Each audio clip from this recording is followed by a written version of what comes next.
I want to take just a minute today, and I mean 60 seconds, to give you some quick facts and good information on 2 upcoming levies.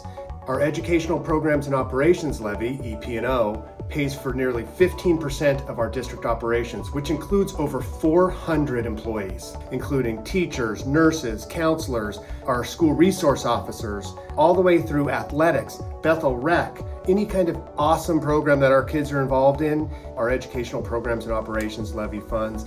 Our technology levy is a capital levy that supports not just the iPads that every student in our district has access to, not just the computers and wonderful classroom resources that our teachers and kids have access to, but all the infrastructure and people that it takes to support that, including cybersecurity, which we all know has become a bigger and bigger issue in our world.